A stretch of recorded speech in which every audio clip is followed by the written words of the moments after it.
GoJo, where are you, by the way? Hey, morning, everybody. Welcome to the latest, greatest episode of GoJo and Golic. What do we have coming up today? It's a great question. Thank you. Let's have a field day with the NFL slate as week 2. We are officially inside it. Changes, Pac-12 revamped, which teams the Pac-12 is pulling in, which other teams they could target, because the Pac-12 is kind of back. And our Lord and Savior, Trevor Lawrence, new name to the stadium down in America's City, Jacksonville, Florida. We'll tell you how creative the Jags are getting. America's team, roll the open, baby.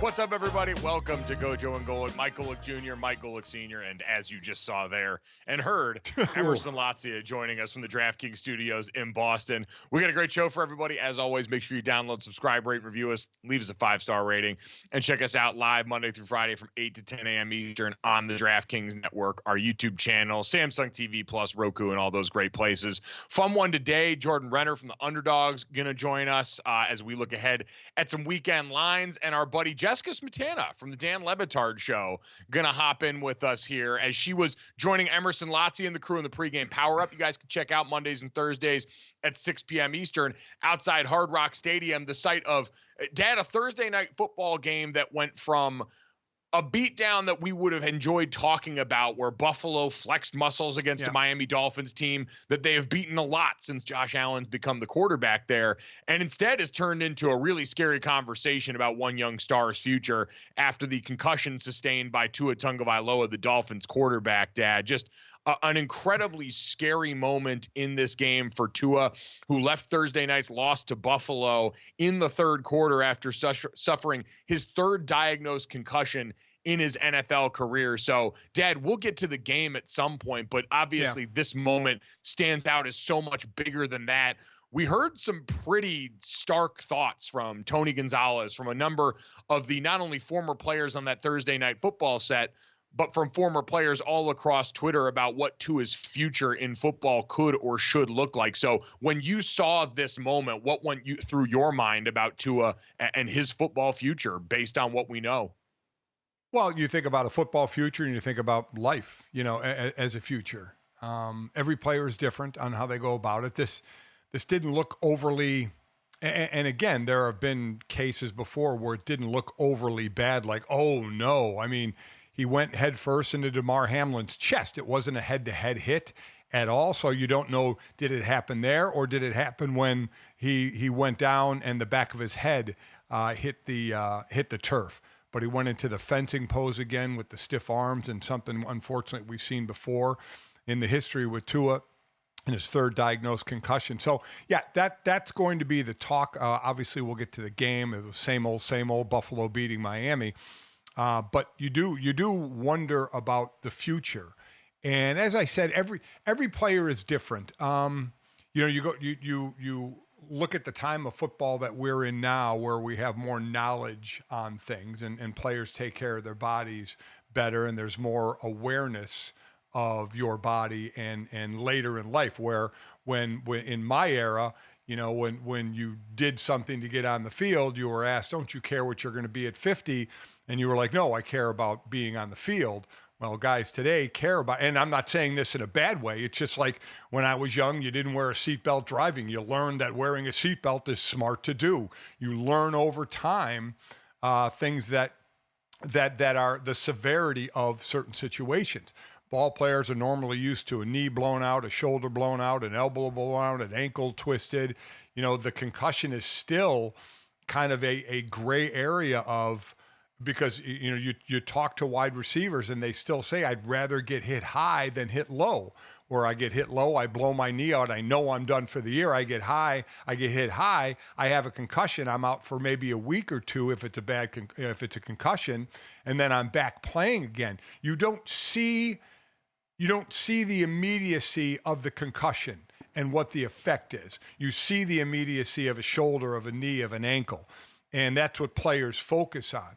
But now, through research and obviously gathering more information, we know, obviously, hitting your head repeatedly, and it's not just the hits in the game, it could be hits in practice, which is why practices are lighter now. I'm going into a long spiel on where we are. Basically, it's where we are with concussions and where we are with injuries, and do you continue to play? Because that's the talk with Tua. Does he continue to play? And obviously, I'm not in his head. I'm not in his life. I don't know anything about his life. I know he's married with 2 kids. I know for me, I played the first 3 years before I got married. When you're young and you feel invincible, then I got married. Then I started having you guys, and it takes on a different light. Now, the different light can be, I was a 10th rounder not making a lot of money. So my thought even was, playing through injuries like I did, I got to keep playing to make money to support my family.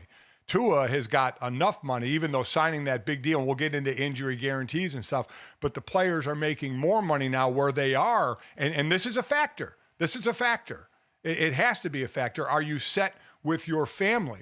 Because the thought of your kids are young, you haven't been married long, and continuing to play and possibly have had head injuries going on through your life, or the cause of it going on through your life is a scary thought.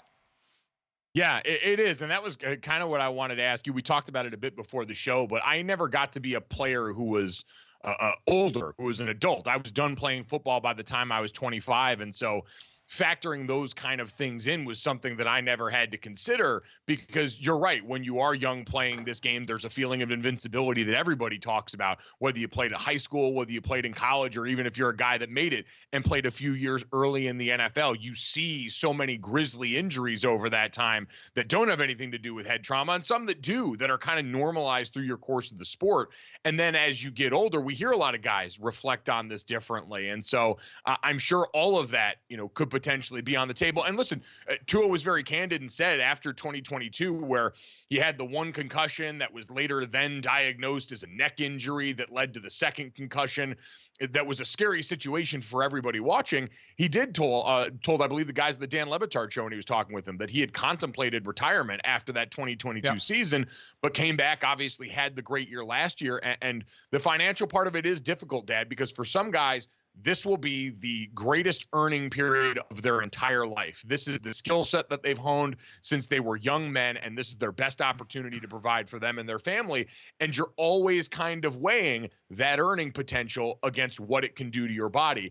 And we do become more and more aware of the effects of that as we get older and get more information. And players nowadays do have more of that information. The first guy I thought of was Luke Kuechly, Dad, who was the other player who suffered a concussion that I visibly remember at the hands of a hit that, much like this one with Tua, didn't on the surface look like the one that we associate with a concussion. Right. It's not to say, again, like you said, that other hits can't provide those same levels of, subconcussive blows, but it was just that hit where you saw Luke Kuechly, tears in his eyes, that ultimately was part of what led him to retiring much sooner than his football abilities probably would have had him. And ultimately, that's going to be Tua's decision. I can't get inside his head on that. And again, this is something I can't really relate to as much, but he's going to have a lot to think about, and whatever he chooses to do is the right decision. You mentioned the injury, the money portion of this.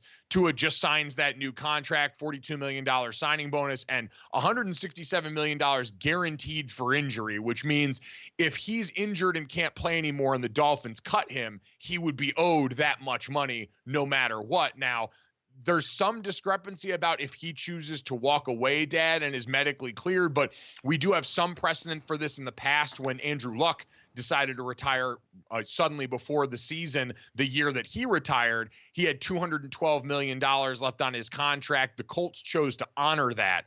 And so there is some part that's up to the team. And again, that's not the whole part of this conversation, but I'd imagine a franchise that knew that this was a part of Tua's life, knows and chose to re-sign this player to a massive deal. If that were to be the choice that he made, would go to some extent to make him whole. He's already been paid out that $42 million signing bonus. He would be owed somewhere over $90 million more than that. And I'd have to imagine this organization would go about making sure that him and his family are taken care of. That would be the hope. I would as well. And we do have the precedent of Andrew Luck. And for those that are saying, why are you guys talking about money? Because money's important. The guy has his whole life. His kids are young. Now he's made a lot of money. And that's where, again, I can't get into his head, because as I've always said, when we do the analogy of, if LeBron played in the 80s, he wouldn't have been able to do this or that. And my response has always been, well, if he played in the 80s, he would have been brought up in the 80s on 80s basketball, and he would have been just fine. So I can't get into Tua's head here, because I did play in the 80s, in the early 90s, when concussions were literally, if they held up two fingers and you said three, they said close enough, and you went back in, and you didn't think anything of it. So I wouldn't think anything of it. So that was my mentality. And I'm not saying that to say I'm this tough guy. I'm saying that was the mentality of players playing then. And again, we have more information now to justify if somebody wants to walk away after 3 concussions. Your brother-in-law, my son-in-law, Ben Broniker, who played tight end for the Bears for 4 or 5 years, had 3 concussions, and he decided to walk away because he was going to go to med school, and he's in med school to be a neurologist. He actually wants to help the NFLPA and former players who suffer concussions by learning more about concussions. So that's today's players more the mentality. So I can't get into Tua's head, because I played in a different age, a different time where the mentality was different. He is, and the money is something. I would have kept playing. I know I would have kept playing because I wasn't making a lot of money to support my wife and 2 kids, and then a 3rd kid, the year after I retired, if I was able to keep playing.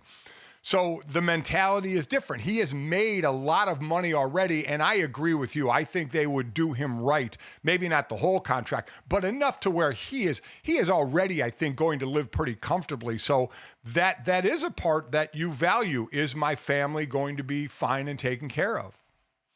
And there is also the other part, like this is the thing that he's trained his entire life for and wanted to do since he was a kid. And now finally seems like he's in a situation where between the coaching staff and the organization and their faith in him seemed comfortable enough to go and pursue that. So again, while I know our reaction is always all going to be, man, we've now seen this happen multiple times to this guy in a way that is the most jarring visual when you see that fencing posture and his hands go that way. And the reaction is always going to be, hey man, shut it down. You've got so much life to live, especially people that have lived a lot more of their life. But everything we just described, these are all the factors that can push and pull a bit for a guy who ultimately gets to make this decision for himself. And to your point, Dad, the reason I feel better about that now is because this isn't like when the NFL was lying on concussions and players didn't have all the information. We do have a lot more of that information now. Guys are able to make better decisions about this. And so that is what Tua Tagovailoa is going to have in front of him. And we certainly wish him the best in a speedy recovery. Yes. He seems, like we've gotten to know a lot more of him as the person in public. He's been very candid, and he seems like a very, strong-willed young person who's got a lot of life to live in front of him. So support whatever decision he made, but in the meantime, wishing him the speediest recovery that he can possibly get. And Dad, the Dolphins at some point are going to have to figure out now the football portion of this, because we did see a game on the field last night before all this happened, and we'll switch gears and talk about that now. And this was a game that even before the concussion with Tua, which took place in the third quarter,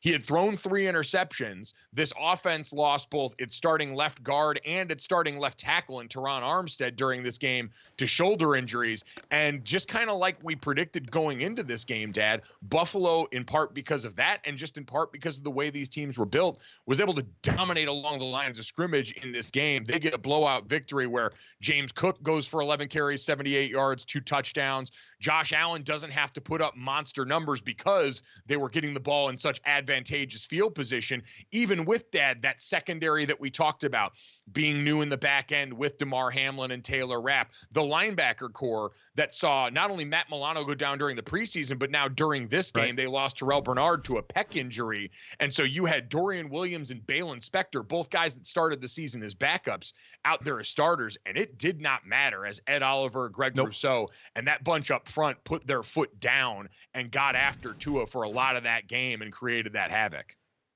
Yeah, Spector and DeMar Hamlin actually tied for the team lead in tackles with 10.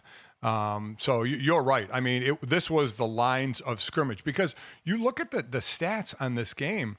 The Buffalo Bills had 45 plays. Miami had 30 more plays. They had 75 plays. They held the ball, did Miami, for over 36 minutes. Buffalo just for over 23 minutes. So, but they made hay with the ball. James Cook, 3 touchdowns. We talked about it yesterday, the bet on who would score the first touchdown. And it was James Cook. And he had 3 in the first half. First time a Bill has had that since Thurman Thomas in 92. So, we talked about missing pieces and replacing pieces. And, boy, James Cook has really stepped up in the first couple of weeks for sure, helping this team. Josh Allen only ran the ball 2 times. He didn't have to put himself in harm's way at all. Because the lines of scrimmage were making the difference. I mean, you look at 2 of the interceptions Tua threw, they were the guys that they acquired after the preseason. Grant DuBose was the one on the long in route that Tua put right in his chest. Right in his chest. It was a great timing throw. The first interception, when DuBose just didn't turn his head fast enough, it basically bounced off DuBose's chest and was intercepted. And then the second one to Robbie Chosen, it looked like a miscommunication and then an overthrow for the interception. The third, he was trying to throw the ball away from the pocket and just it got picked off and for a pick 6. But this was same old. Again, last year, Buffalo beat them 48-0 and a closer one in the second game, 21-14. But they just own them right now, and they owned them on the line of scrimmage, as you said. They did. You know, you mentioned James Cook, but that Buffalo Bills offensive line, they've been allowed to play downhill really since Joe Brady took over last season. Now it's, you know, inside zone duo. It's a lot of those big, heavy gap runs that let them lean on that Miami defensive front. And man, it was a hot, nasty night down there. Like, it was the kind of night tailor made for that sort of brute force attack, as opposed to Miami that, even when their offensive line was healthy, Dad, motioned at the highest rate we've seen it the season so far, like, has to do a lot of that stuff around the situation up front, because we know that offensive line is not considered one of the strengths of the team. You were down Raheem Mostert in this game. Devon Achane had over 22 touches for the first time in his career, but at the end of the day, the reason I picked Buffalo at the start of this season showed up last night is because they can make football really simple. They handed the ball on offense off to James Cook, and on defense, they were able to get pressure with just 4. They were one of the best in the NFL last year in terms of sacks. I believe they had the 3rd highest number of sacks in the league last year, just rushing 4 pass rushers. And Ed Oliver, Greg Rousseau, Von Miller looking resurgent last night in his role as the speed rusher off the edge. If they can keep doing that, Dad, football is really simple for Buffalo in a way that translates to a good long season run. 2 wins, 2-0 for Josh Allen and the Bills. Josh Allen threw it 23 times against Arizona and 19 times last night against Miami. When you can do that, don't have to throw a ball a lot, can control the ball, control it running, and score at almost at will, it's gonna look out well for you. Big win for Buffalo in the NFL. We'll see who's got big wins coming up in this college football slate this weekend. We're feeling cheesy this morning on GoJo and Golic.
Welcome back to GoJo and Golic in about 15 minutes. Jessica Smetana, our buddy from the Dan Le Batard Show, going to join us. Emerson, she was with you guys in the pregame power-up last night, right? Was she outside of Hard Rock reporting live for y'all? Yeah, she was. She was talking about how basically everything on her body was covered in sweat, her leg pits up to the Northern Territory, everything was dripping because of how disgustingly hot it was in Miami last night. Can I just say to that point, Dad, it's one thing. Mike McDaniel's a skinny guy, the head coach, wearing a sweatshirt on the sideline in that Miami Heat, which you spent your last year in the NFL in Miami. It was a miserable one in a lot of ways, but you can appreciate that heat. And then Andrew Whitworth, former NFL offensive tackle, part of that Thursday night desk, wearing the hoodie underneath the bomber jacket, the gray bomber jacket and sweats on the sideline in Miami. And I saw not a pit stain in sight. I don't know what he's made of. He's always been built different, but that might be the purest example. I'm amazed that he didn't change his wardrobe, because that's his look, the hoodie under the jacket. And he stayed with his look, because there is nothing worse than going through pregame and being soaking wet, which is exactly what happens in Miami. It is just brutal, the humidity that gets you. But yeah, so kudos to him. You're right, no pit stains at all. Because then you also risk cramping. When you're sweating that much, you've got to continue to hydrate.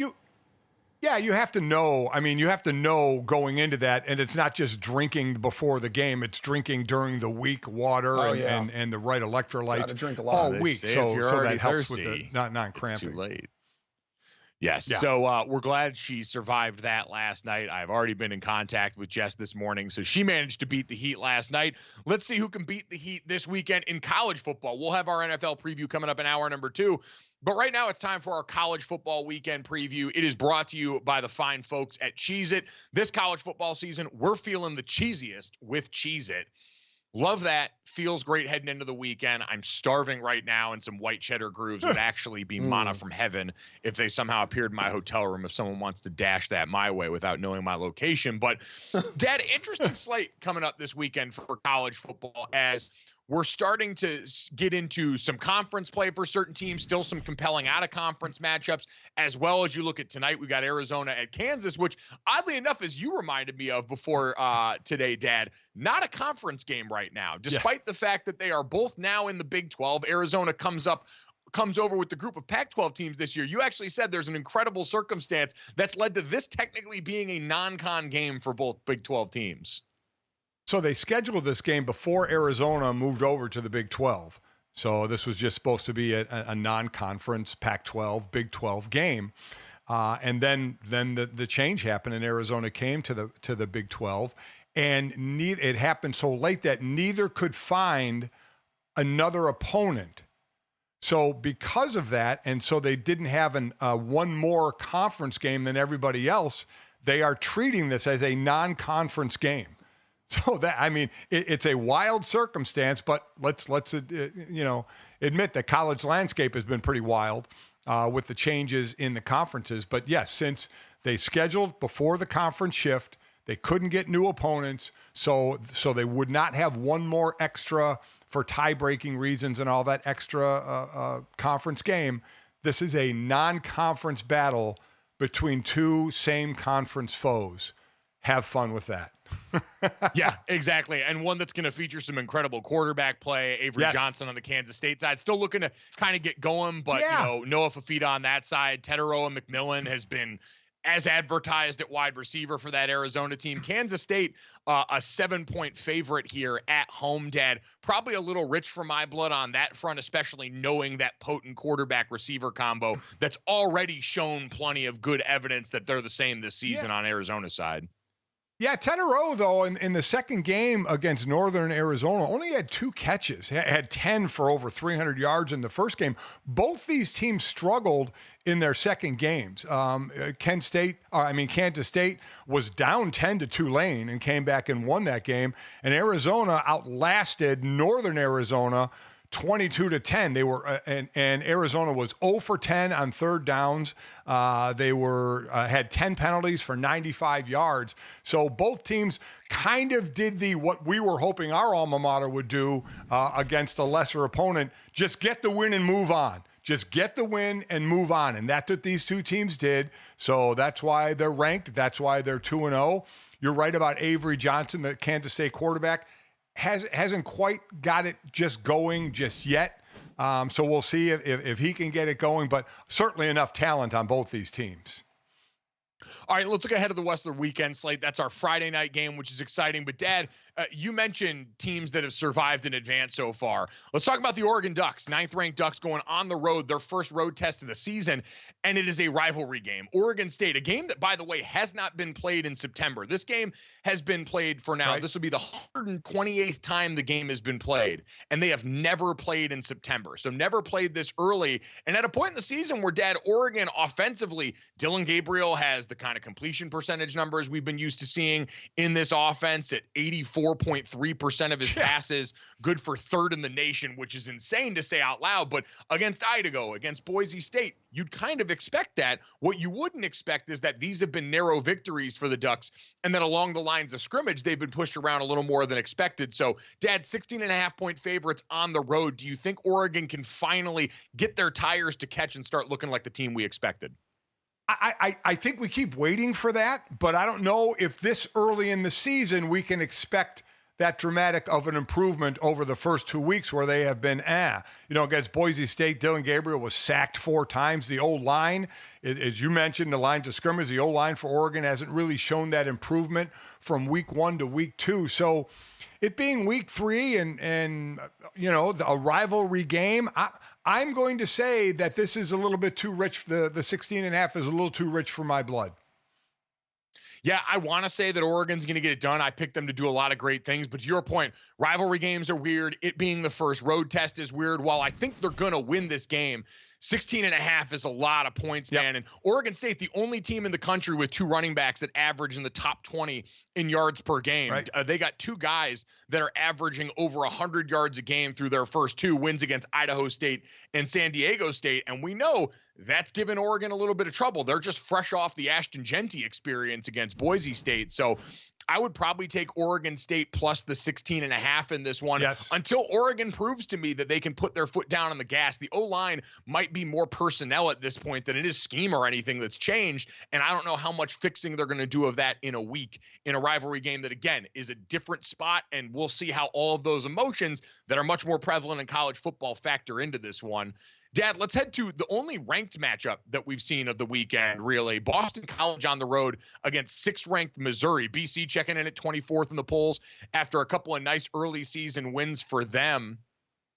Eli Drinkwitz, who we've had on this program, has Missouri for the 2nd straight year in contention of the SEC, all the way up to number 6 in the rankings, Dad. Haven't really had to put their foot down fully on the gas on offense either, has this team. How do you like them at home against BC? I mean, I think I like Missouri. I mean, they haven't given up, a point in 2 games. Though Boston College has been surprising, and you got a hell of a coach in Bill O'Brien. Bill O'Brien against Eli Drinkwitz, a nice matchup of coaches. But I just think Missouri is living up. Missouri is not struggling the way we're seeing some of the other top teams struggle. They are taking care of their business. So what was the line on this? I didn't. Missouri's a 16-point favorite on DraftKings Sportsbook. Oh, wow. That's another big number. Yeah. That's another big. I don't know if Missouri's at home, though. I don't think I'm going to give that number. I was going to say, I don't know if I can either, Dad. That's a lot of points. Yeah. Boston College averaging around 285 rushing yards a game, put it on Florida State in that regard. And remember, this is a Missouri defense that lost their coordinator, a number of high-profile draft picks, especially along the lines of scrimmage there. While offensively, Luther Burden, currently, and a guy that's in contention for some people's pick. We talked about Teteroa McMillan in Arizona. Luther Burden's another guy that has a legitimate claim in some people's mind to the title of best wide receiver in college football. And right now, he's the 3rd leading receiver on Missouri's team. That connection with him and Brady Cook hasn't really gotten going yet. And so you combine all those things and some of the newness for Boston College still, I think for some people, you got a couple of games of tape on them now, but Bill O'Brien getting back to this level of football, still new enough. And BC's offensive line, again, was able to go out against a talented group in Florida State and move them around. That was not an accident. That was not a bunch of stuff where, Thomas Castellanos, the quarterback, had to go and play hero ball. They just got downhill and played within themselves on that offense. So that's going to be the thing. Castellanos has only thrown the ball 26 times in 2 games. He's had 6 touchdowns and no interceptions, but the game hasn't been put on his shoulders. So because they've run the ball so effectively. And when they run the ball, you can control the clock. But if they find themselves down to Missouri a couple of scores and they have to throw the ball, then how will Boston College react to that, a team that's used to running it? All right, so what did you say for your pick? Are you taking BC in the points, or are you going with Missouri on this? Yeah, I'm taking BC in the points. Too many points. I agree. 16's a lot there. I'll go Eagles as well. So both of us taking the points in the early couple of matchups here. This is an interesting test, Dad. Kalen DeBoer, I would argue the biggest test early on in his Alabama career this season. Alabama going on the road against Wisconsin. Haven't had an SEC foe come to Camp Randall since 1971. And Dad, don't look now. The final score a little bit misleading with Alabama last week. They rattled off 3 touchdowns in the final 6 minutes to pull away from a USF team that, has a competent quarterback that some NFL folks are excited about. The O-line for Alabama had 9 penalties in this last game. So they are also 16-point favorites on the road in this one against a Wisconsin team that still can't quite figure out Phil Longo's offense there. What do you like here between the Tide and the Badgers? Yeah, I mean, Wisconsin's offense is 101st in yards per play after 2 weeks. They beat FCS South Dakota 23-17. Again, it was one of those just get the win and move on, which they did. So it's tough to call them out when so many other big schools just barely beat little schools to just move on. But this is another big number. But I think I might like Alabama in this big numbered game. Wisconsin's offense is just not doing it for me.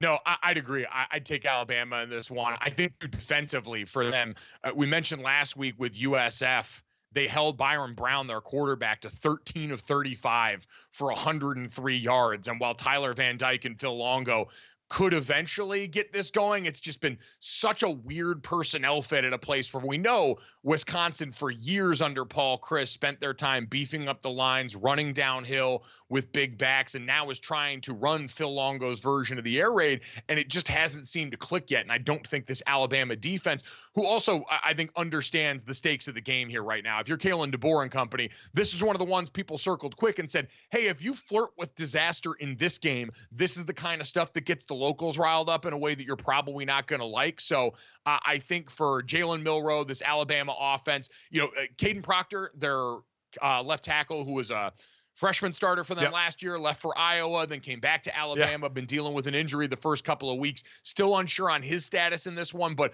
I'm going to say they get it cleaned up this week. They go on the road and they get a big time win for Kalen DeBoer as they maintain their place in the playoff race. Dad, we'll get to this last one real quick. Texas A&M at Florida. Florida's a 3-point home dog in this one, despite Texas A&M not having won a game on the road in 3 years. And Billy Napier says he's going to play both quarterbacks. Graham Mertz, who missed last week due to the concussion suffered against Miami in game 1, going to get the start, but they'll play DJ Lagway, their 5-star freshman who went out and lit it up against Samford, but we'll see what happens there. Do you agree with the 2-quarterback thing, Dad? Where are you at on that? No, I've never been a 2-quarterback guy. I think it's you have 2 quarterbacks, you don't have one. But the JD Lagway, the true freshman and the monster size kid, he is something to watch. I'm looking forward to watching his future, if it's at Florida or wherever he's going to go. But this one may be decided on the ground. Texas A&M run defense has been shaky. Was shaky in that first game, certainly against Notre Dame. Florida's Montrell Johnson may have some room to run. So I look at this as possibly a game controlled on the ground by Florida. Texas A&M, I just don't trust Florida. I just don't trust them. So I think I'm taking Texas A&M. I think I'm taking Florida +3. Connor Wegman, the SEC's got injury reports now, showing up as questionable on the latest one. We'll check in on that and more with Jess Smetana next on GoJo and Golic.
Welcome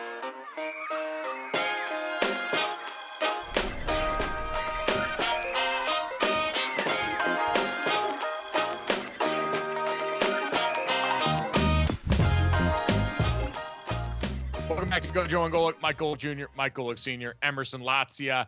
And now going out to be joined by our friend Jessica Smetana. You can catch her down at the Dan Levitard Show. You could see her out sweating her whole ass off outside of Hard Rock last night. Jess, have you fully recovered from that mess? That is a great way of saying it. Yes, I did, in fact, sweat my whole ass off. It was very toasty down here last night at the Dolphins-Bills game. Did you end up going into that, Jess? Were you just outside the stadium? How did that go for you guys? I know you're doing hits for Emerson and them on the pregame power-up, but did you actually stick around for any of that game? No, I didn't get to stick around. I was just there for all the pregame festivities. But, man, that ended up being kind of a brutal game for Miami. Oh, my God. I thought it was bad enough going into the third quarter with how badly Miami's offense was playing. And then Tua, of course, getting that concussion was terrible. What's you're getting everybody's thought, your thought on Tua and the concussion and just the timeline of it and his future? Yeah, I mean, I think just my initial reaction is just how bad I feel for him. Like, he's a player that I've really enjoyed watching since his college days, and he's obviously had such terrible luck, I guess you could say, with head injuries and with other injuries. And I really just feel bad for the guy, and I hope that he knows that fans are, all hoping that he recovers and takes the time that he needs away from football right now. So, I mean, it was just awful to see that. And you obviously never want to see that in a football game. Nope. And we've heard all the right stuff from Mike McDaniel and this Dolphins organization about what they're going to prioritize with Tua right now, being the player, the person, and Mike seems like the right coach to handle this the right way going forward, hopefully, after everything we've seen with Tua and this organization. So, Jess, I've tried to now put it off for as long as I can with that conversation about the NFL. How you feeling, bud? Notre Dame football really lobbed us a grenade last week. They're going on the road to Purdue this weekend. Are you feeling any more hopeful about our chances as a big road favorite against Purdue this weekend? Let me start with this. I heard you pick Texas A&M over Florida in the last segment, and I have to say I don't feel confident about Texas A&M. They have a transitive loss to Northern Illinois. That's pretty bad, guys. I don't know how you can pick them in anything going forward. No, but in all seriousness, Mike, I think and in some ways Saturday felt like a warm embrace from an old friend. It felt like a Notre Dame of years past, maybe. But yeah, it was felt like pretty my Notre brutal. Dame. And exactly. And I didn't want to say it. And I did think about your Notre Dame last night watching Texas State, led by their head coach, GJ Kinney, who beat Notre Dame when he was the quarterback for Tulsa back in your day. Right. So that was a nice little blast from the past. But yeah, I don't feel very confident. I'm actually very concerned about what we have heard and haven't heard about Riley Leonard's health. If he's able to do what there's a fire alarm going off here. They don't want me to talk about Notre Dame, guys. This is not going well. Wow, you see? Wow. I said Riley Leonard and like flashing lights went off. But no, I'm worried if he can't run the ball, if they're not going to use him to his full abilities and running the football, that is a huge part of his skill set and why I think Notre Dame brought him to campus. So I'm very curious if he's 100%. It didn't seem like he was in the latter half of the game against Northern Illinois, just based on what plays they were giving him. Obviously, he threw a horrible interception in that game. At the same time, like I don't really know what the coaching staff's confidence is in the rest of the quarterback room, and if they feel like someone has shown them that they have taken that step ahead of Riley Leonard. So I fully anticipate they're going to start Leonard. They said they're going to start Leonard. Maybe he just had a bad game and it's not injury related at all, but I'm definitely worried about that non-throwing shoulder. Yeah, I'm definitely, this is a team where you don't talk about playoffs anymore. You talk about 1 week at a time and getting back kind of in the groove. Like they did at least getting the win against Texas A&M. So before we get to what's going on in the Pac-12, just your overall thoughts of the top of the college landscape now, and how many teams you think are viable champs. Oh, that's a great question. After week 2, we've really only seen a couple of the top teams play like a legit FBS opponent. So I still feel really good about Georgia. I feel pretty good about Ohio State. I thought Texas looked amazing last week against Michigan. And I think, maybe I would end the list there of like my top 3, but I'm not ruling Alabama out of anything. Like Alabama, in a lot of ways, had a similar start to their game as Notre Dame, but then in the fourth quarter, they were actually able to show why they're Alabama and just beat the brakes off of USF in one quarter and definitively won that game. So I guess I'd put Alabama up there with like maybe a little asterisk because new head coach, you always are curious what you're going to get later in the season when conference play starts. But yeah, I think if you asked me at the beginning of last season, I would have also said those 4 teams too. So there you go. 12-team playoff or not, the good teams are still really good.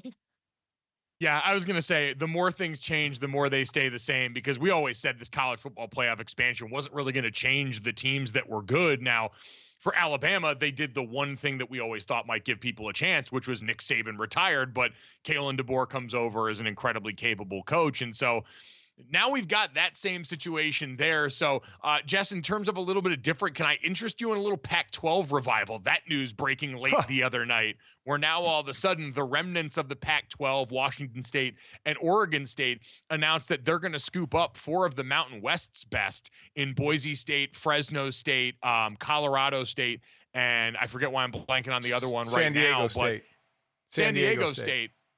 And I'm currently out at Fresno right now. I'm calling the New Mexico State Fresno State game tomorrow night. So as you can imagine, our Open is going to be a very interesting place talking about this.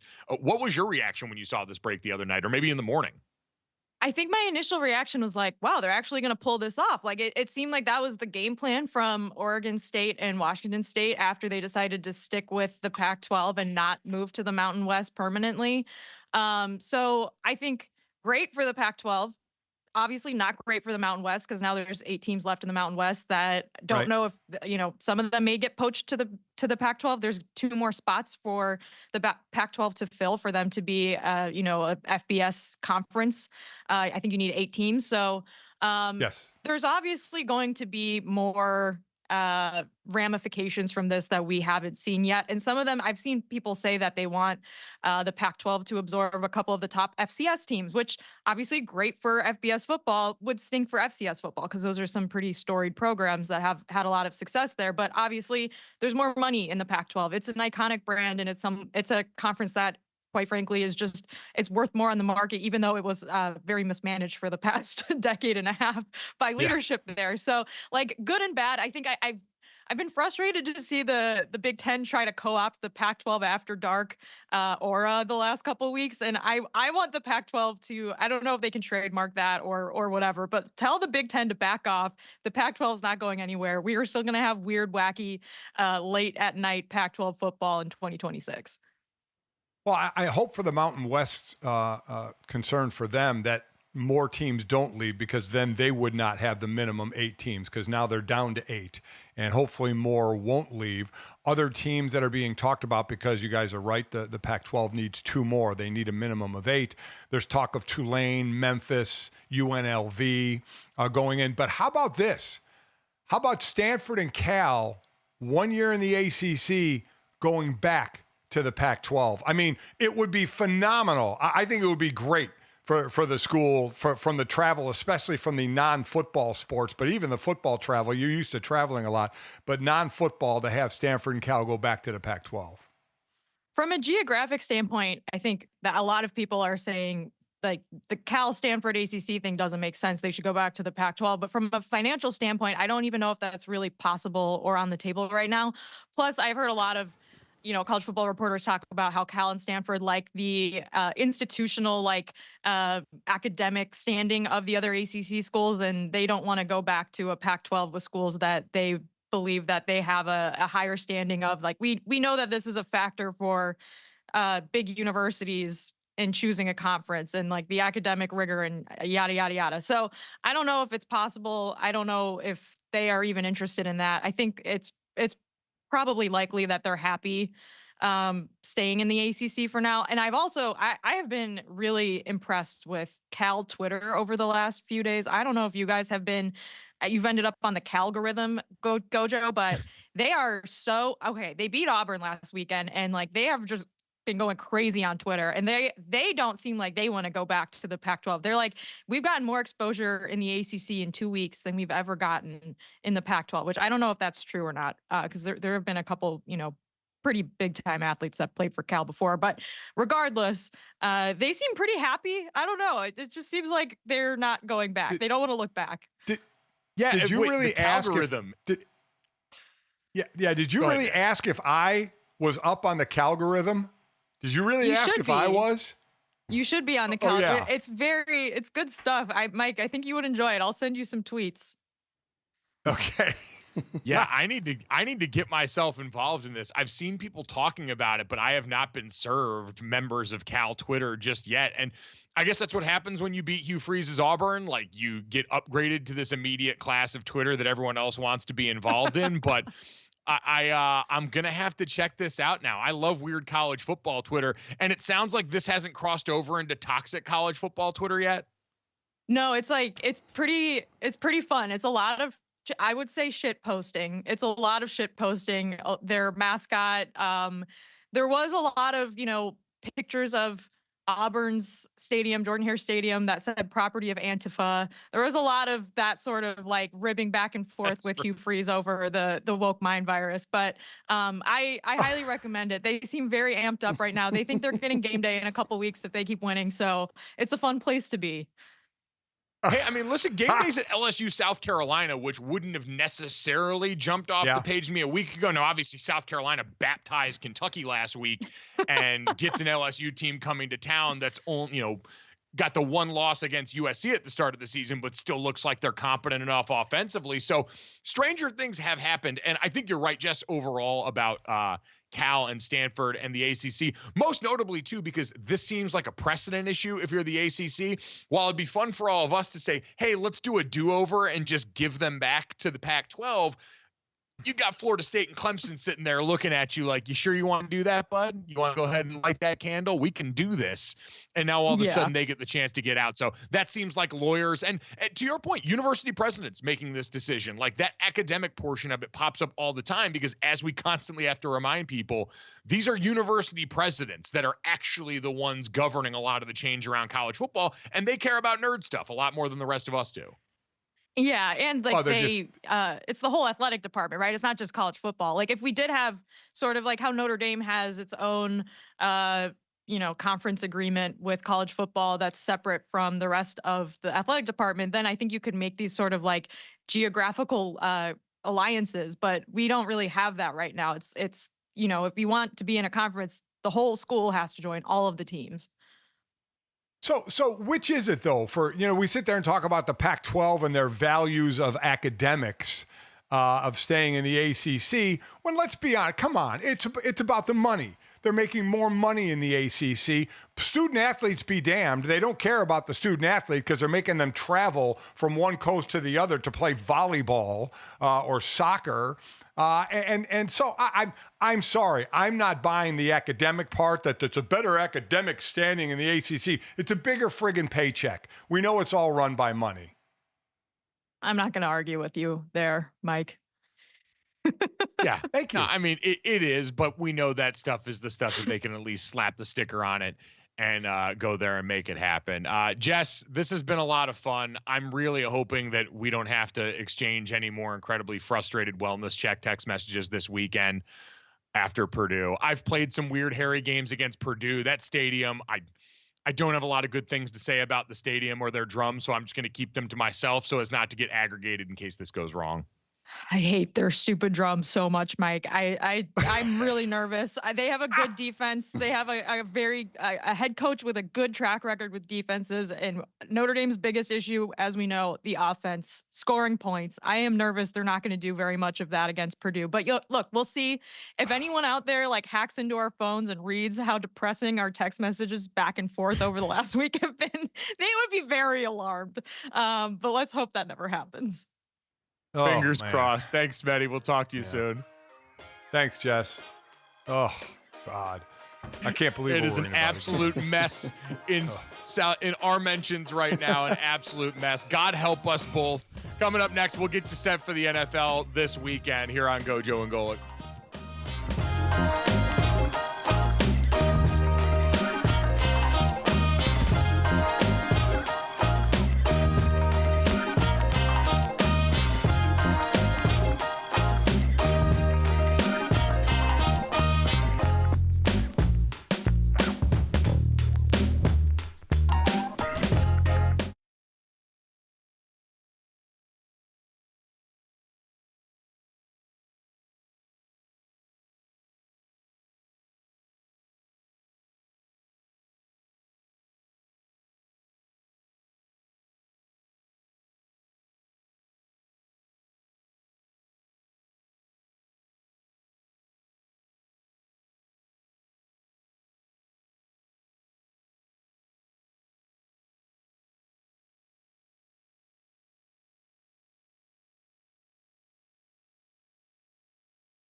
Welcome back to GoJo Golic. Mike Golic Jr. here. Let's get right into it. Kansas State -7 against Arizona tonight is our cash it or trash it game of the week. Cash it or trash it is presented by DraftKings. Stay tuned because you'll hear more about DraftKings and all it has to offer throughout the show. DraftKings, the crown is yours. Gambling problem? Call 1-800-GAMBLER. Age and eligibility restrictions apply.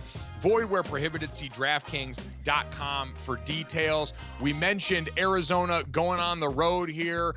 Noah Fafita, Teteroa McMillan, two electric playmakers. I like them to cover the spread for that reason. Avery Johnson in this Kansas State offense. New coordinator, still trying to get it figured out. I think the Wildcats in a very tight Big 12 keep it moving. We'll have Jordan Brenner stop by with more great picks later in the show here on GoJo and Golic.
Welcome back to GoJo and Golic, hour number 2 here. Mike Golic Jr., Mike Golic Sr., and Emerson Latzia in Boston. I am out in Fresno, California, which is apparently now Pac-12 territory, getting ready for New Mexico State on the road against the Fresno State Bulldogs that are one of the 4 teams getting pulled into the former Pac-2, now Pac-6, looking to become Pac-8 at some point during that 2-year grace period there. So excited to be calling this game on True TV, who's got the Mountain West, Turner Sports does right now. Very excited for that one. So me, JB Long, Bridget Howard, going to be on the call for that coming up 10:30 p.m. Eastern on Saturday night. But Dad, in the meantime with that, we still have plenty of NFL football to talk about here. We know the big story coming off last night. We're already into week 2, Thursday night football.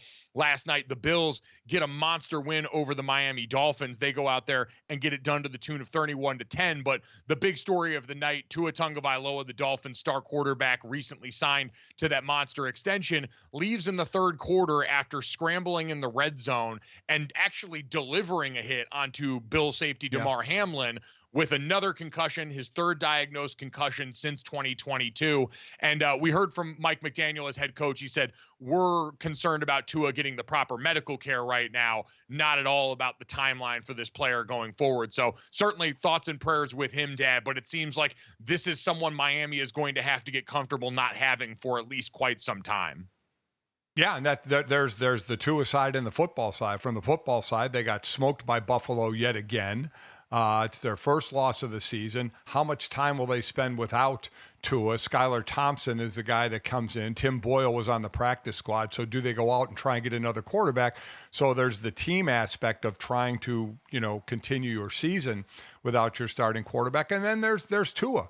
And Tua is going to have to be all former players are kind of chiming in on if he should keep playing, if he should not keep playing. My thought is it's going to be up to him. I mean, I'm not in his shoes. I'm not in his life. I don't know what his thought process is. But he will have time certainly to think about it. He will miss some time. And then being his third concussion, you start to take stock in what's important, your loyalty to the team that you're the leader of, that this gave you a lot of money. Obviously, you have a wife and 2 kids. There's the family side of it. So there's some decision-making that has to go on with Tua. Yep, a lot that has to get weighed right now, but in the meantime, he's going to be in the NFL's concussion protocol. He's going to be working through that, and once he gets cleared from that, then we'll start to ask some more of those existential questions. But you're right. Ultimately, this comes down to him, what he's comfortable with his body going forward, knowing that now players have more information than they did back when the NFL was keeping a lot of that stuff under wraps. It's why I can feel a little bit better if Tua does decide to make the decision to come back, because he fully understands what's going on. Or I shouldn't say fully. We're always learning new stuff about this, but right. We have a lot better understanding of that going forward. And so as much as we can all be concerned and want to take him off the field, want to take the helmet away from the player like we see them do so often now, that's ultimately got to be a thing that he comes to. And we've seen guys from the past, and especially recently, more comfortable doing that younger than ever because of the money these guys make on their first contracts, because of the money that's available in the second contract that I'm sure Tua could still keep some of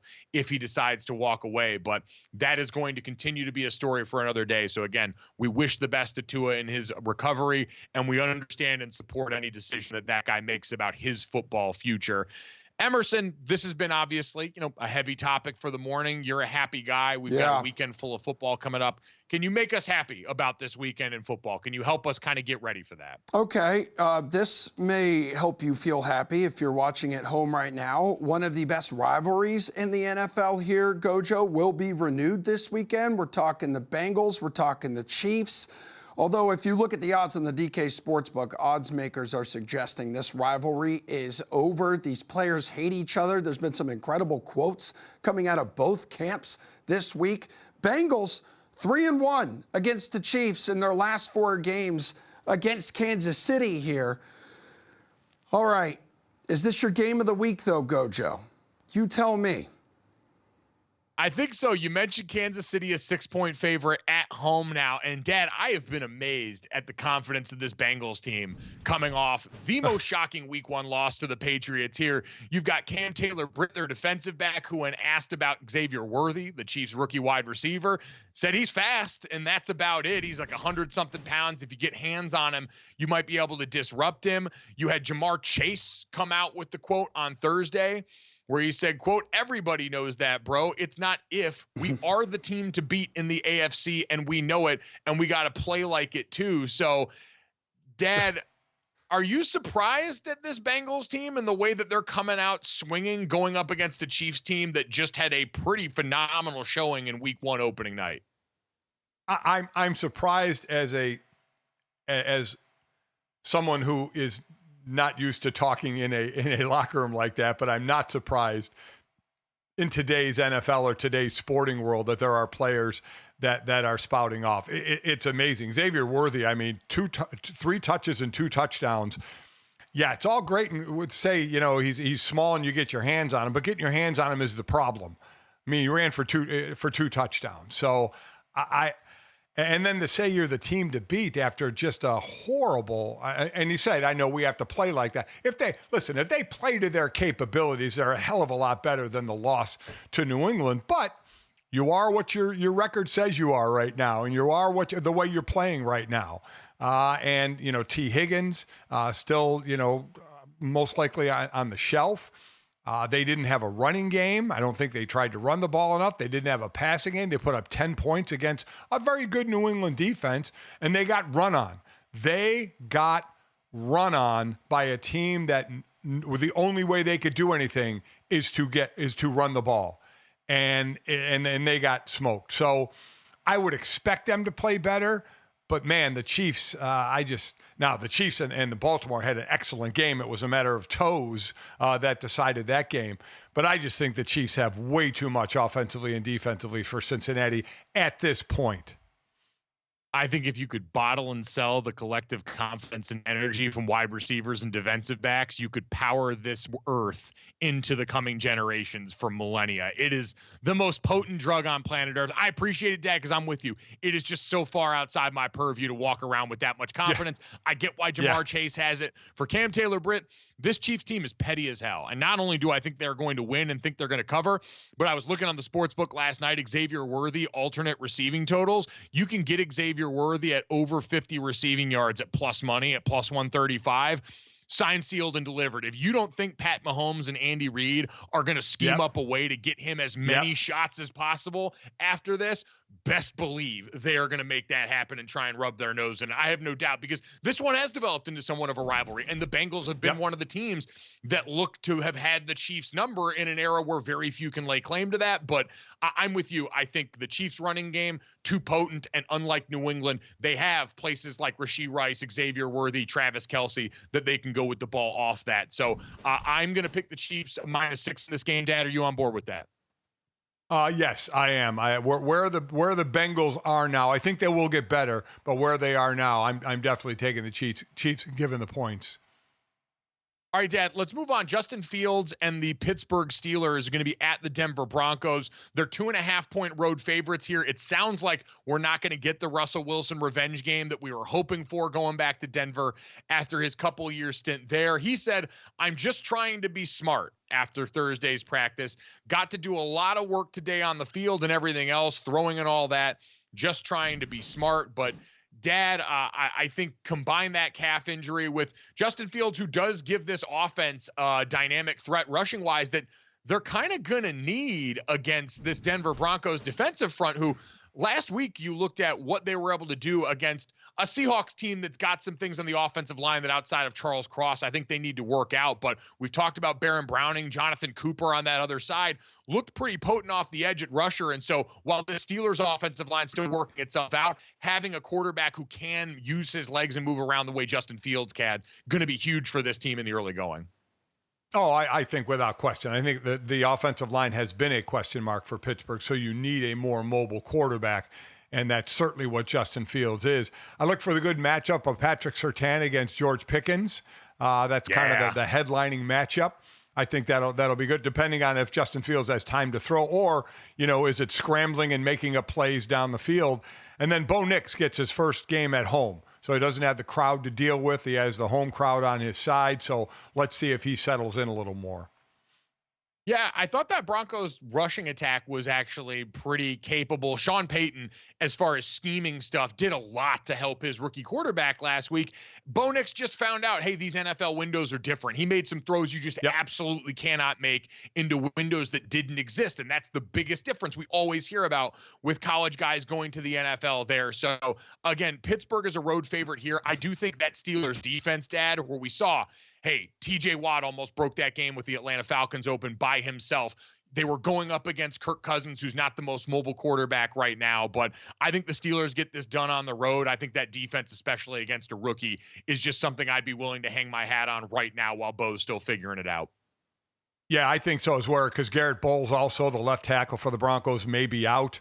He's got a calf, and Bo Nix was sacked twice in the opening weekend, but was pressured a ton, and when he had to move, was off target. So, yeah, I like Pittsburgh, especially with TJ Watt coming off the edge.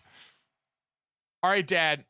New York quarterbacks had a rough week 1. Which one needs the win more in week 2? Daniel Jones and the Giants going on the road against the Commanders, and the Jets heading down to a Tennessee Titans team that gave it away late against the Bears last weekend. Which New York quarterback needs the win more this weekend? Well, I think the Jets do, because I think the Jets are the team that's in line for the playoffs. Nobody is. Now, there can be surprises every year. Doesn't mean it can't happen. We always see bad teams one year make the playoffs the next year, but not a lot of people spouting that off about the Giants making the playoffs. And the Jets, there are high hopes for, because of Aaron Rodgers, for the next year or two, for how long he's going to be there. They have loaded up, or potentially loaded up, to make a Super Bowl run. Anything short of a Super Bowl is going to be a failure for what they've tried to bringing in Aaron Rodgers and try and load up around him, especially with that defense. So I definitely think there's more on, the Aaron Rodgers and the Jets team than Daniel Jones, who week in and week out, we talk about he's playing for his job. Now, he is 5-1-1 against Washington, so he has done well against them. And you have the rookie quarterback in Jaden Daniels playing for Washington, who had the best game of the rookie quarterbacks in week 1, both passing and running the ball. But as far as who needs it more, definitely the Jets. There's more on this Jets season. We're talking about the Giants possibly having a high draft pick again. If that's the Jets' case, that's just an ultimate failure if they were to have a high draft pick. So I think it's way more on the Jets. I'm with you. I think, unfortunately for Daniel Jones, his fate is kind of already sealed based off what we've heard from that organization. And I just don't see a world where that offense can get a ton better in the immediacy enough to save his job there. So I'll rock with you on that one for the Jets and the tall task that they have going on this weekend as well. Dad, you've got, I believe, one of the rookie quarterbacks in Sunday Night Football this weekend, the Texans and the Bears. Yes, Texans and the Bears in Houston. So Caleb Williams gets his chance to kind of redeem himself. The team pulled off the win. Again, it's like, hey, you got the W, and that's all that matters is W's and L's in professional sports. And they got the win thanks to their defense and special teams. But it's a chance for Caleb Williams and this, what we thought was loaded offense, to kind of do something, though we'll see about Roma Dunze. He got nicked up in that first game. And he's day-to-day, may miss some time. But they're going to have a task against this Houston defense, no doubt about it. I was going to say, if you gave me a pick of the rookie quarterbacks heading into week 2, we mentioned Caleb Williams against the Texans on the road, Jaden Daniels hosting the Giants, and Bo Nix hosting the Steelers. I think Jaden Daniels is primed to probably make the jump this week. That Giants front four, certainly fearsome and can get after the quarterback, but he's a guy, I know Dan Quinn wants him to scramble less, but this might not be the week for that against that 4-man pass rush. I think he can cut it loose. I think the Giants' back end of that defense is something that could be open for business. And of those 3 guys, I think he's facing the defense that gives him a much better chance of having success week to week. Coming up next, though, let's take a look ahead at the rest of the slate here at some underdogs. Jordan Brenner going to join us from the Underdogs podcast and tell you why teams that got blown out week 1 can't get written off just yet. That's coming up next here on GoJo and Golic.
Welcome back to GoJo and Golic as we continue to look ahead at the NFL weekend.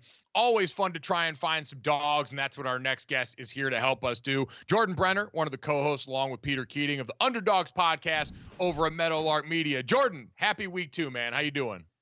Happy week 2, Golics. It's always good to be with you, especially when we've got overreactions to week 1 to talk about and all sorts of people freaking out. It's my favorite time of year.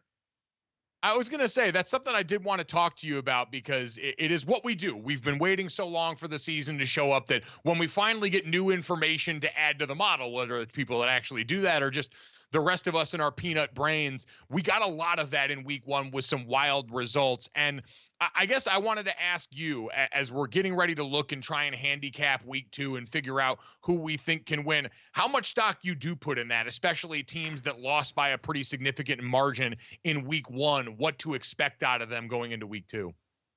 So I think we really have to recalibrate our expectations, especially in this era of football, guys, where there's only 3 preseason games and a lot of teams aren't playing their starters at all. I think I saw somewhere that 13 quarterbacks didn't play a snap in the preseason. So I'm just not sure how much definitive information we can take from week 1. Last year, 8 games were decided in week 1 by 10 points or more. We can call that a blowout, okay? Those teams that lost by 10 or more came back the next week and went 4-4 straight up.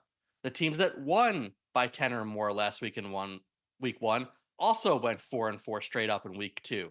So there was really no rhyme or reason to what those teams took forward into the next week. Wow, that is pretty amazing. But are there certain teams where, like Carolina now they do play the Chargers, and the Chargers are going west to east and playing at a 1:00 game, which is usually death for a West Coast team. But do you see that kind of an improvement for a Carolina team? You know, look, based on what they looked like last week, they won't win a game, but we know that changes. Remember last year, guys, the Giants got waxed in the opening game by the Cowboys. I think it was 40-0, went out to Arizona, and I think we're down 21-0 at the half. Then Dayball takes over the play calling, big comeback. Daniel Jones actually connects with, and the Giants won, right? And that was after 6 quarters of looking like the worst football team ever invented. So I'm just not sure that we can write off anyone. Yes, and the Chargers look better than we thought. The Panthers looked awful. I think that's a nice spot. And I think I looked up, shout out to the Action Network and their amazing tools at Action Labs. I looked it up, and teams that had lost by, I think, 10 or more the week before were playing a team that also lost the week before, are 50-34 against the spread in week 2 over time. So there's a lot of value, and that hits teams like the Giants this week. I was going to say, so looking at the teams that would have qualified coming off last week, teams that lost by 10 or more in week 1, you had certainly the Jets on Monday Night Football as the last installment of that, but also the Commanders, the Cleveland Browns, those Las Vegas Raiders, the Giants, and the Panthers. So as you look at that group, Jordan in particular, and the challenges they've got in week 2, is there one or two of those teams in particular that you do think has the best chance of rebounding strong? Yeah, I mean, I think the Jets, I'm not going to move totally off my preseason assessment of how good I thought a team is, right? So the Jets, they're 3.5-point favorites at Tennessee. I certainly like them straight up. That's a lot. I wish the hook weren't there. I wish I could have them by less than a field goal, but I'm not ready to give up on that team yet. And Aaron Rodgers does look like he still has a functional arm. So that's important. And yeah, I mean, you mentioned the Panthers. I think coming back home, they'll be motivated. I think you mentioned the Chargers coming back west to east. I think that's an interesting spot. The Chargers are 5-point favorites too. So I like taking the Panthers getting the points there. But I'm curious what you guys think too, because you've played the game. How much does this evolved preseason and longer regular season change the way players come into the season and how we evaluate teams early on? Oh, I definitely think they're not as ready. I mean, there's no doubt. I mean, with you're playing now, you are practicing. While they're less preseason games, sometimes that gets lost in the fact that teams are practicing together, which I think helps. But it doesn't help the quarterback, who is always wearing red in those practices, and they can they can flex their muscle more than any other player because they know they're not going to get hit. So that might be one of the reasons why, and they didn't play a lot in preseason games, and they play a lot in those practices, but they can't be hit. That touchdown passes were basically cut in half this year. How about a team like the Patriots, who I don't know if they win week 1, but I don't know how much we're really buying into them in a home game again against the West Coast team coming to the East in Seattle. I'm totally with you. There's been teams in the past, I think something like 28 teams that since 2000 that won 3 or fewer games. 3 of them actually won their first game. There was a Texans team in like 2013 that went 2-0 and then lost their next 14 games. You could have a mirage at the beginning of the season. So I am not at all ready to jump on any kind of bandwagon with that team. Credit to them for beating the Bengals. I still think this is a really not very talented roster. And I wouldn't be surprised if they still went something like 3-14. Yeah, I think looking at this and talking about what you mentioned, the trend of the blowouts, players coming in ready in general, it's also one of those things where the NFL is such a different monster than when we handicap something like college football, because it's so matchup driven week to week. It's so based on what you see as far as injury reports, because the talent gap's just not that big for any of these teams from one team to the other. And so I think factoring in a lot of that stuff, like Seattle versus what the Patriots went up against in a team like the Bengals last week, is the perfect one, where you watch Seattle in week 1, albeit against a Broncos team that's got a rookie quarterback, but defensively with Mike McDonald, they gave up fewer than 100 yards rushing on the ground. That group looked improved. Back end tackled really well. And we know they're not going to have to worry as much about Jacoby Brissett going and airing that thing out because of the receivers they've got in that room. And so they seem much more equipped than a Bengals team who the issues from last season were tackling, running and stopping the run, all these things that showed up again in week 1 and kind of, I guess, confirmed what we saw about rosters that we know more about because they've been together longer, Jordan, if that makes sense. It makes perfect sense. I literally agree with everything you just said. No notes. All right, perfect. No notes there, so we can keep it going. We've talked about some of the other rookie quarterbacks, Jordan. How do you deal with rookies usually early on in the season? Because we've seen instances where, hey, some guys have gone out there and really struggled, and other guys like Caleb Williams struggle, but their team still manages to go and get a win and kind of cover up those blemishes. So especially for people that might be laying down money around rookie quarterbacks, how do you usually try and go and guard against some of the things that can come with that? You know, I thought this was really interesting because a lot of folks in particular were really high on Jaden Daniels and Caleb Williams in fantasy drafts. They were going in like the top 15, if not top 12 of a lot of leagues. People were ready to insert them as starters right away. And I think what we saw, and by the way, this extended to a lot of the rookie receivers too, Marvin Harrison, Malik Neighbors, Brian Thomas, Roma Dunze. I think our calibration was a little warped because of how good CJ Stroud was last year. And we forgot that that's not normal. What he did was just out of character. The history is littered with really great quarterbacks who got off to really slow starts. So I think we had to slow our roll a little bit. Look, I still love, Jaden Daniels, just because of the rushing yards, right, is still a great fantasy player. And I still like Caleb Williams long-term for this season. But I just think everybody's got to say, okay, hold on. The offense, I think that Bears offense will be clicking by week 9 with all the weapons they have, but it's going to take a little time. They have to integrate so many new parts in addition to a rookie quarterback that, again, this pairs with what we just said, right? If these guys are getting less experience in the preseason, if they're getting less experience with new teammates, it takes time, and patience is not something NFL fans are known for. How about the wide receivers? And you mentioned a Marvin Harrison. I mean, he was a guy that was, everybody loved. It was Malik Neighbors who actually had the best week 1 in a Giants loss. And the Cardinals put up 28 points, so they score points in their loss. But Marvin Harrison has 1 catch and 3 targets. There were 5 other receivers, whether they were tight ends, backs, or wide receivers, that had more catches than him. I'm wondering, too, now with the benefit of hindsight, after watching the Bills again last night and what they did against Tyreek Hill and Jalen Waddle, if we have to give a little more credit to the Bills in that game than maybe we did at first. They made life difficult for a fantastic Dolphins passing attack, and the Cardinals are not that yet. So for Marvin Harrison to come in and face what looks like a really good defense in his first week and team that's playing 2 high safeties and the rest. Okay, maybe we back off a little bit there. I still think the guy's going to be great, don't you? I would agree. I mean, you talk about the fantasy portion of it. This is a guy most people had penciled in for 1,000-yard season as a rookie because of the success that offense had last year with a guy like Trey McBride, who didn't have his starting quarterback for half the season. Kyler's been healthy all offseason. So I have been a Cardinals stock purchaser over this last offseason. And to your point, the Bills are a really good team. I'm not selling that stock anytime soon. What I am interested in is how you think this league-wide trend in offense going down, because we talked about this relative to quarterbacks and receivers, but in general, Jordan, we've seen the reports that went out a couple of days ago that offense is down in a way that it hasn't been in like 17 years in the NFL. It's been a pretty consistent downward slope. And so do we expect tighter margins then because of that all season? Did we see that reflected last year? You know, I'm wondering if this is an early season trend and that defenses start out maybe more ahead of the offenses for precisely the reasons you were talking about, Mike, with quarterbacks not playing and wearing the red jersey, probably easier for the defenses to prepare. I also wonder, again, guys, and you're the ones who've been on the field, but if more and more teams go into the 2 high safety look, it's just going to force teams to run the ball more. And is that just going to change the dynamic of games a little bit? Because more running, slower pace, fewer total points. What do you think? Well, I'll tell you, the running backs will be happy about that. Their value may go back up.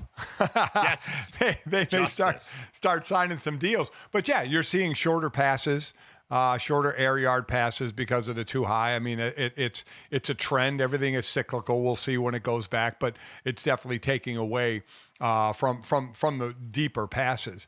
How about the underdogs this week that you think have the best chance to cover? To cover, well, I mean, we mentioned Carolina at home. I just think that's an interesting spot. And like I said, I like going against the grain there, and everyone thinks they're just awful. So getting 5 points, it's I think that's a tasty spot. That's probably my favorite right now. Gosh, where else on the board? I can't even. I'm so tempted to go back to the Giant well, like week 2 last year. They're getting 1.5 points against the Commanders, but I think my co-hosts will kill me at this point if I jinx them. But that's an interesting spot. I like the idea of when you think the team that you think is most down at this point coming out with a lot of motivation, and it's still early. We just haven't seen we still haven't seen their true colors yet, if that makes any sense. Yep. No, it does. And the NFL has a funny way of providing us with the funniest outcome possible the minute everybody sells and dumps on one team. So I'm with you. The Panthers are in a fascinating position. And quite honestly, one where the situation feels pretty dire. If you get 2 weeks in a row of getting your ass kicked the way that they did last week, especially starting off with a division opponent, David Tepper, we know that man's got a quick trigger finger, and it could get even more agitated coming off week 2 here. Check him out alongside Peter Keating again, Underdogs at Meadowlark Media. Always great stuff, Jordan. We appreciate the time, brother, and hopefully we'll talk to you again soon, all right? Absolutely. Love spending time with you guys. Thanks, man. Awesome stuff here. And yeah, Dad, the Panthers team's in a fascinating spot right now where I don't know how much I can trust them. I don't know how good I feel about it because we just haven't seen any signs of life with that team. I would go with the Chargers in this and give the 5.5. I know that what the record says when you go West Coast to East Coast and it's a 1:00 game. I get it, but I just like the Chargers in this one. Just more out of the fact that I haven't seen anything positive out of Carolina. I know that people have been handing out offensive rookie of the week honors. I think Jaden Daniels might have pulled away with that this year. I forget if that was it or not. How dare they ignore the accomplishments of friend of the program and former Fighting Irish offensive tackle Joe Alt locking down Max Crosby in week 1. Yep. I think that's the other part of it is they got through a dub against the defensive front with him and Christian Wilkins that was actually built to challenge them. Derek Brown goes down now for a Carolina Panthers team that already let Brian Burns walk in the offseason. And now all of a sudden, I think you've got the potential for Justin Herbert to have a very clean pocket and hopefully get the ball to our next guest. Coming up next, we'll talk to Chargers wide receiver Quinton Johnston about the matchup this weekend.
Heading into week 2 of the NFL season, pumped to be joined by Chargers wide receiver Quentin Johnston, second-year player out of TCU. Quentin, good morning, and how you feeling coming off week 1 for you guys?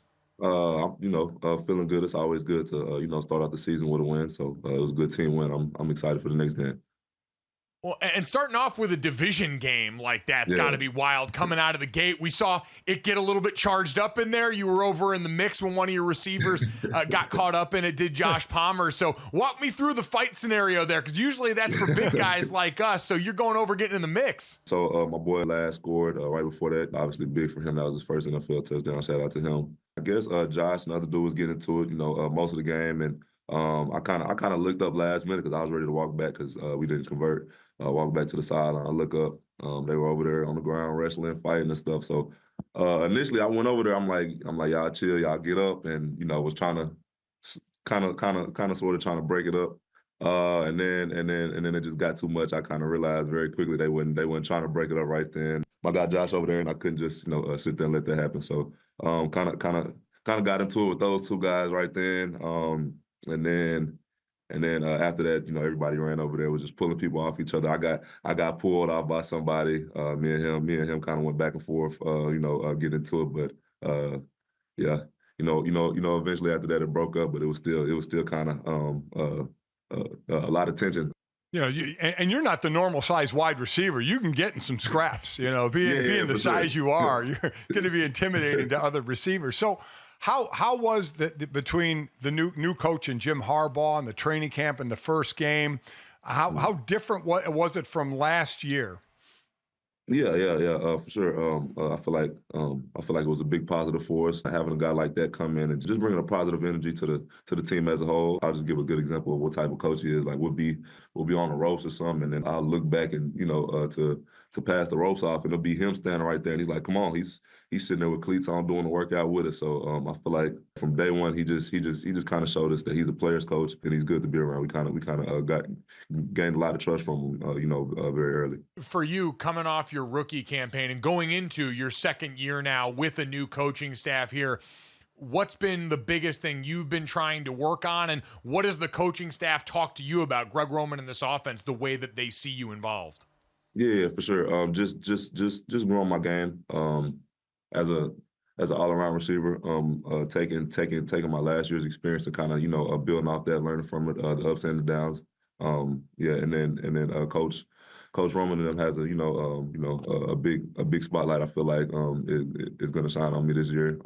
They got me in a lot of game plans, and I'm ready for it. Well, yeah, I mean, last year with the offensive weapons, I know Mike Williams got hurt early, but Keenan Allen and even Austin Eckler in the backfield, and all of them gone. Was from the offseason on to this first game, was it told to you by Greg Roman, hey, you're now the guy? For sure. It wasn't as direct as it was until I first got here. But I mean, like obviously with those guys gone, that's always something. I'm not even gonna say at the back of my mind, at the front of my mind. Through every workout, through every film session over the summer. So every time I thought about football, every time somebody said something about football, that was always at the front of my mind. That kind of just pushed me to work a little bit harder this summer, just getting ready for the season.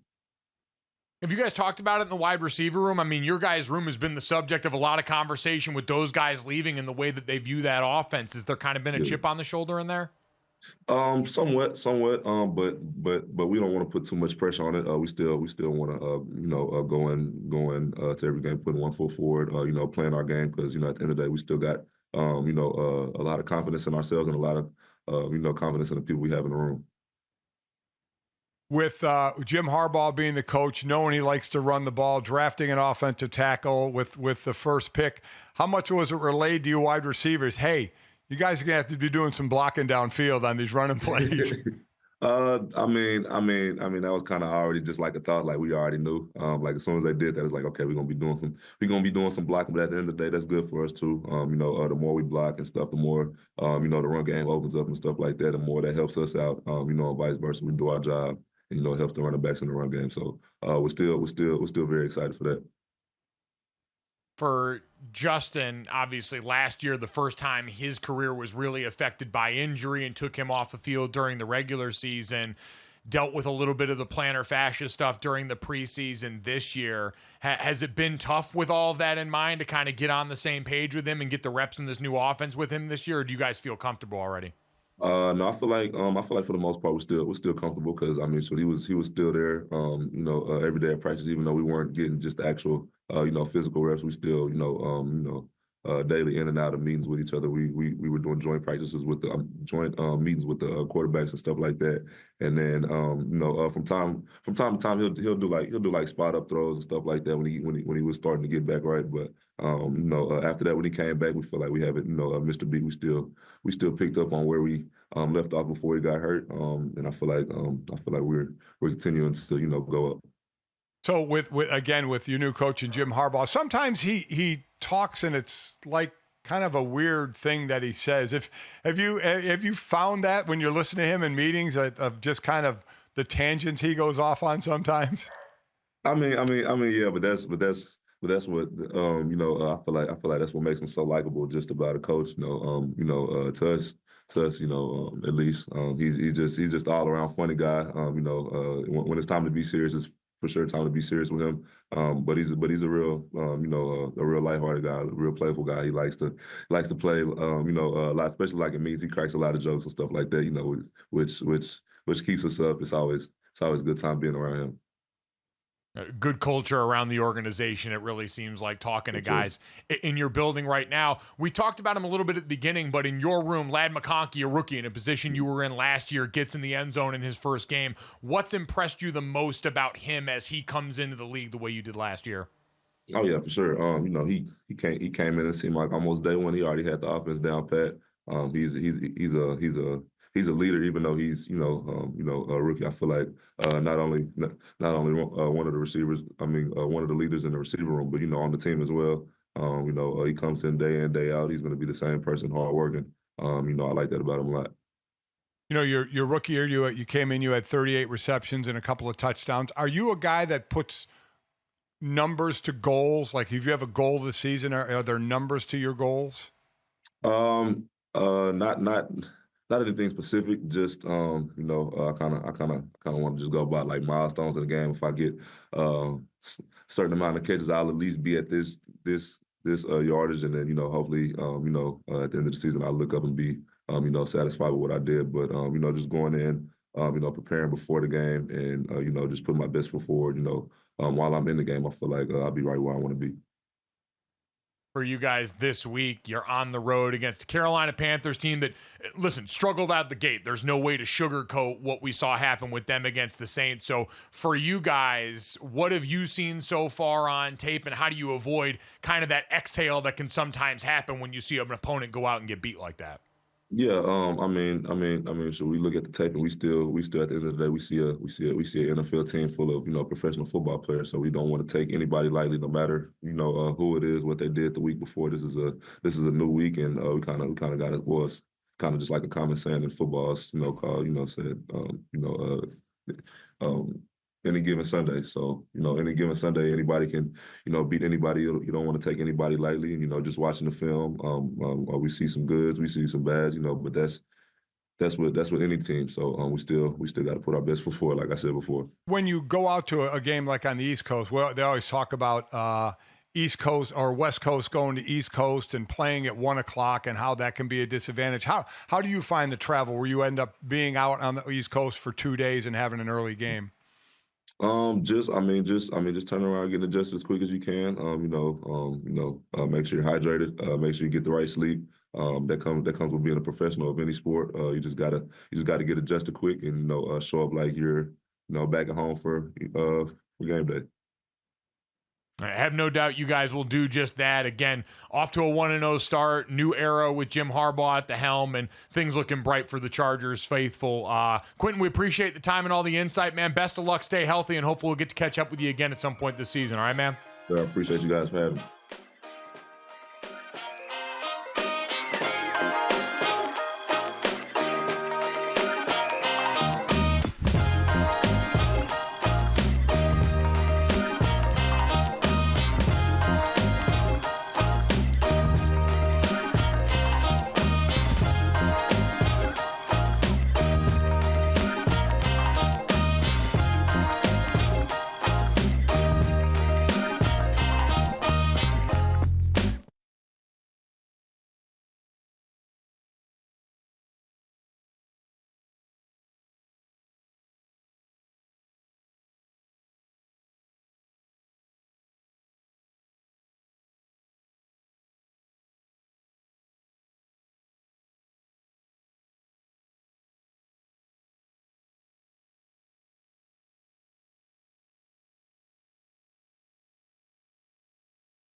All right, time to finish off the show the way we always do. This, that, and the third. 3 quick ones to send you off into the weekend. As always, make sure you download, subscribe, rate, review us. Leave us a 5-star rating and check us out live Monday through Friday, 8 to 10 a.m. Eastern on the DraftKings Network, our YouTube channel, Samsung TV Plus, Roku, Xumo Play, and plenty of other incredible streaming platforms. If you miss us there or any of our great guests live, and thanks to Jessica Smetana from the Dan Le Batard Show and Jordan Brenner from the Underdogs podcast at Meadowlark Media for joining us. You can catch those interviews in their entirety along with Quentin Johnston, the Los Angeles Chargers wide receiver, wherever you get our podcasts or right here on YouTube as soon as we get done. And guys, let's start off with this, that, and the third. Emerson's with us today, so we knew Jacksonville propaganda was going to make its way into the lineup. The Jags home opener this weekend, facing a Browns team that got beat up. Both these teams lost last weekend. Won't actually be played at Everbank Stadium, but instead Trevor Bank Stadium. The naming sponsor of the stadium, in a collaboration with the team's star quarterback, unveiling the 1-week only name change to the stadium. They did a bunch of ads with him over the summer. And Dad, all I got to say is, based on what we've seen and heard and know about Trevor Lawrence as someone who, it said doesn't really want the spotlight on him all this much, this must have been so much money thrown his way to get him to go out and agree to do this. Yeah, no doubt about it. But there's the fear that it will always be known as Trevor Bank Stadium, which makes you wonder, will Everbank lose some notoriety in it? I remember in Arizona when they built Bank One Ballpark. Bank One Ballpark became known as the Bob, and nobody knew the Bob was associated with Bank One Ballpark. So Trevor Bank, well, now it's obviously there's Everbank in it, but will it lose something in the association, Emerson? Yeah, thanks. Thank you very much, Senior, for explaining that to me. The video that the Jaguars and Trevor Lawrence put out, though, is very funny. It's very creative. It's very cheesy. The video they put out announcing this change. People are crapping on America's team right now, but people are at least talking about the Jags. Another thing I thought about immediately when I saw this video, you need to make sure you spell Trevor Bank Stadium correctly when you plug it into your GPS. And then third, you absolutely have to win on Sunday after pulling this move. You cannot lose your home opener to the lowly Browns days after this social media campaign. And they've been teasing it all week here, guys. They're like, change is coming. Everyone says, oh man, they're going to cut Trevor Lawrence's hair. He's going to go completely bald and beautiful, just like GoJo. No, turns out they're just adding a TR in front of Everbank Stadium for 1 week, okay? You have to win. They will absolutely be clowned even more than they already are on social media if they lose this week inside Trevor Bank Stadium. The Jags are 3-point home favorites, getting that courtesy 3 on the DraftKings Sportsbook. 15-14 in home openers and haven't beaten the Browns since 2017. That being said, I actually like the Jags to win in this game. I think the Browns vibes all time off. That offense still pretty beat up. I do fear Myles Garrett and company against that Jags offensive line, but hey, Trevor's going to go out there and earn that money. Why not this week? There he is. We move away from Jacksonville propaganda, and Emerson moved towards that, which is interesting golf attire from Tony Romo. Yeah, I'm not quite sure why people are hating on him this much for this fit. Is this the worst fit you've ever seen on a golf course? Is the question. What do you think here, GoJo? It appears to be a polo with what looks like some athletic shorts. I've golfed in bathing suits and simple white t-shirts before out here at the peak of summer. Wherever this was shot could just be super hot. You don't want swamp ass. Gym shorts are perfect for battling that. I mean, there's a thought of where you're golfing as well. If you're golfing on some 9-hole muni course, then golfing in a bathing shirt and a white t-shirt, I can see happening for you, Emerson. Yeah. But if you're golfing anywhere nice, you got to have the collared shirt. I've golfed in shorts like those too, though. I mean, I look for comfort. I definitely have golfed in shorts, like not a ton, but I have. and I don't know the type of golf course he's at. Now, certainly you're not golfing like that at Pebble Beach. So I think that has a lot to do with it, where you're golfing. He was on the YouTube series with Bryson DeChambeau where they try and break 50 with a celebrity guest each time. And so I'm sure it was some way where it was just them. It was a controlled environment. And Dad, yeah, if anyone can appreciate dressing like this when you have the money to dress better, it's you. That's your entire ethos. So I don't know how you would fix your lips to say one critical word about this. You know what? Oh, no. Listen, as I did, I'm not, but I've been fortunate enough to golf the likes of Pebble Beach and Whistling Straits and Pinehurst, and I wouldn't wear that. I would know to dress better than that, but I've also that's the ultimate like rich guy flex to walk into a place that is very nice and say, I have so much money that I am spending and will spend here that I don't need to abide by everybody else's rules. You have me confused with a really rich person then, because I'm not that rich. I'm talking about Tony, not you. No, Tony, yes. Tony could definitely pull that off because he's also a golfer. He's golfed everywhere, so he could pull that off, yeah. This is clearly at some nice country club because of the video and who he is golfing with. You know who's going to get in trouble for this, guys? Is the starter at this golf course. All right, this picture is making its rounds. Head of the club's going to come over and be like, hey, Jimmy, come on over here. Look at this pic. How the hell did Tony Romo get on this track with those shorts? All right, Jimmy, strike one. It is a good reminder about the importance of brand building, too, because for Tony Romo, we don't really see him in this particular form and fashion that often. Usually when he's golfing, like Dad said, he's been in a bunch of the tournaments, plays in the celebrity tournaments. You see him dressed pretty normally there. This is Adam Sandler level golf attire. And when you're not Adam Sandler, who's reinforced this over time for so long that we're just like, oh yeah, of course Adam Sandler is going to wear gym shorts and loose-fitting T-shirts. When you're somebody else and tries to do it, now all of a sudden we start raising the alarms because we haven't been pilled for that the way that Sandler does. And you know what? I just saw a meme the other day that we are entering Adam Sandler's season. Everyone with like the gym shorts, the oversized basketball shorts, and then the massive hoodies or like deep long tees.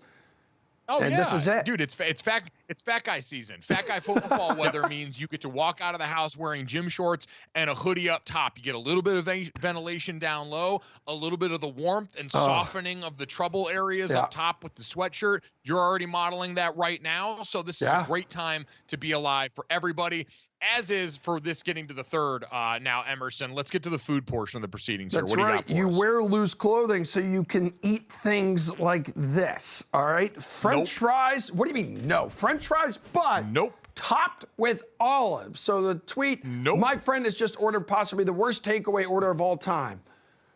You're not an olive guy, Gojo? Nope. Oh, I'm an olive guy. Mike is. You I are? would absolutely smash this right now. There's nothing that you could listen. There's very little you couldn't put on fries that I still wouldn't eat. This is just a little sprinkle of feta cheese away from essentially being like a Mediterranean French fry twist. So I have zero problem with this. I love more savory on top of it. A little bit of a different texture. Those look like good golden brown crunchy fries. I'm all in and salivating right now. You've got to put this under the broiler with feta cheese. That is the absolute move with this. So Emerson, Mike. To Mike's point of liking olives, when he was a kid, he used to put olives on his fingers. Oh, like push them onto his fingers and eat them off his fingers. I love this. That's what young Mike Golic did. I feel like that's a classic little kid move, by the way. You're just a sicko. You've always been a sicko. You used to do that, and your sister Sydney used to eat butter packets. She used to eat butter packets. Mike used to put Emerson, olives on his fingers, and Cindy ate butter packets. Listen, I go ahead and do this. Go ahead and eat this. It's just, I'm all for it if you want to. I just can't stand olives. Just pour some nice melted cheese on those fries, and I'm good to go. Yeah, Emerson, I kid you not, my sister would be at a restaurant, and those butter packets that are the little ones with the plastic top that you got to pop and peel off, she used to just take a knife, dig butter out of it, and then feed it from the knife onto her mouth like she was some soldier lost in the woods having to eat whatever she found in the wild. So truly built different. I thought the olive thing was a thing that everybody did as little kids. Like, oh yeah, you put some of the black olives on your fingers, you eat them off there, and you go on your merry way. Apparently I'm finding out I'm a bit of a freak. Yeah, you are.